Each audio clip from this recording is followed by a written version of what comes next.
mootummaan barnoota qulqullina qabuun ce'umsa biyyattii dhugoomsuuf kan yoomiyyuu caalaa xiyyeeffannoon hojjetaa jiran hoogganaan biiroo barnoota Oromiyaa Dr. Tolaa Bariisoo aangawootni mootummaa eebba barattoota yuunivarsiitii Harraambee irratti argamuun ergaa dabarsaniiru. Hoogganaan biiroo barnoota Oromiyaa Dr. Tolaa Bariisoo mootummaan barnoota qulqullina qabuu fi lammiileen damee ittiin barataniin gahumsa olaanaa ittiin horatan dhugoomsuuf cichoominaan hojjetaa jira jedhan. Mootummaan keenya ministeerri barnootaa qulqullina barnoota irratti ishuu guddaa kaasaa jira. Ishuun kun kara lamaan qeeqamaa jira. Tokkoffaa maaliif akkas ta'a kan jedhu ka'aa jira. Gara biraatiin immoo warri waan kana haalan fudhatanii kana wajjin deeman ni jiru jechaadha. Wantin asirratti isinii kaasuu barbaadu barumsi biyya tokko karaa dogoggora hin deeme taanan wanti sirriin jiraachuu hin danda'u. Akkaawuntaantiin tokko akkaawuntiingii baratee maastarsii baratee digirii baratee dippiloomaa baratee kaampaanii tokkoof yoo hojjetu herrega dogoggoree yoo kaampaanii san kisaaraa keessa kan galchu ta'ee barnoonni sun sirrii ta'e jennee yaadna. Ogeessi qonnaa tokko ogummaa qonnaatiin bahee riisarchiidhaan qonnaan bulaa deeggaree oomishtummaan dabalu taanan barumsi keenya sirrii ta'e jennee hin yaadna. Barsiisaan tokko yuunivarsiitii bahee digirii qabaatee dippiloomaa qabaatee sartifikeetii qabaatee barataa seeraan hin barsiisu taanan barumsi keenya sirrii deeme jechuu hin dandeenye. Ogeessi fayyaa tokko ogummaa fayyaa baratee namni harka isaatti nama san fayyisuu danda'u namni harka isaatti hin du'a taanan namatti garaa jabaata taanan barumsi keenya sirrii deeme jechuu hin dandeenye.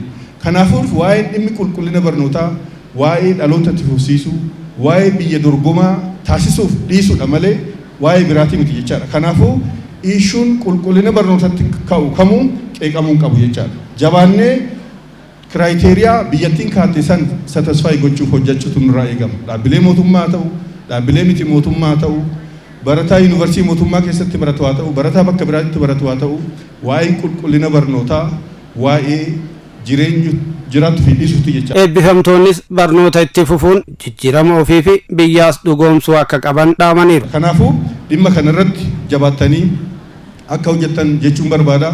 Harraambeen kanarratti fakkeenya gaarii qaba. Kana jabeessee akka itti fufu hadaraa jechuun barbaada. Dhumarratti isin warri asii har'a eebbifamtan kun akkuma duratti pirezidaantiin yuunivarsiitii Dr. Habtaamuun kaasan almuunayii yookiin miseensa Harraambee taatanii bakka deemtanitti hojii keessanii hojjettan isin eebbifamaa yuunivarsiitii kanaa waan taataniif ambaasaaddara instituushinii kanaa akka taatan biyya keessan akka gargaartan barumsi immoo waan dhaabbatu miti waan itti fufu hojjechaa gara tokkoon carraa isin qunname hundarratti hojii keessan hojjechaa gara biraatiin immoo barumsa keessan guddifachaa akka deemtan hadaraa isin jechuun barbaada. Irra deebi'ee baga eebbifamtan baga guyyaa kana geessan jechuun barbaada. Kantiibaa ittaanaan bulchiinsa magaalaa Adaamaa obbo Nigaatuu mootummaa gama isaaniitiin yuunivarsiitiin Harraambee akkuma maqaa isaa walooma cimsaa barnoota teekinooloojiin deeggarame kennaa jira ibsan. Yuunivarsiitiin Harraambee akkuma maqaan isaa ibsu akkuma faaruun isaa ibsu Harraambee jechuun walooma waliin barannaa waliin guddannaa waliin biyya ceesisnaa akkuma jedhee faaruu fi akkasumas immoo seenaadhaan ibsu yuunivarsiitiin Harraambee abbaa qabeenyaa misoomaa ta'e abbaa qabeenyaa ilaalama guutuu kan naannoo fi kan biyyaa qabu yeroo ammaa kana naannoo Oromiyaa keessatti daangadhaa hanga daangaa qulqullina barnootaa waliin gahiinsa babal'isu akkasumas immoo teekinooloojii dagaagsuudhaan hojii guddaa kan hojjechaa jiru. Hojiilee dijitaalaayizeeshinii mul'ata Smaart Adaamaa milkeessuuf raawwatamaa jiran keessattis qoonni yuunivarsiitichaa olaanaadha jedhan. Bulchiinsa magaalaa wajjin hojii guddaa hojjechaa kan jiru. Isaan keessa akka fakkeenyaatti abbaan qabeenyaa kan kaasu keessa dhimmi teekinooloojii dijitaala wajjin wal qabatu keessattuu akka magaalaatti galmoota gurguddaa Smaart Adaamaa qabannee yeroo ammaa kana hojjechaa jiru keessa galmoota lamaan gurguddaa yuunivarsiitii Harraambee waliigalatti qorannoo irra kaasee hanga lafa qabsiisutti hojii guddaa magaalaa deeggaruu danda'an.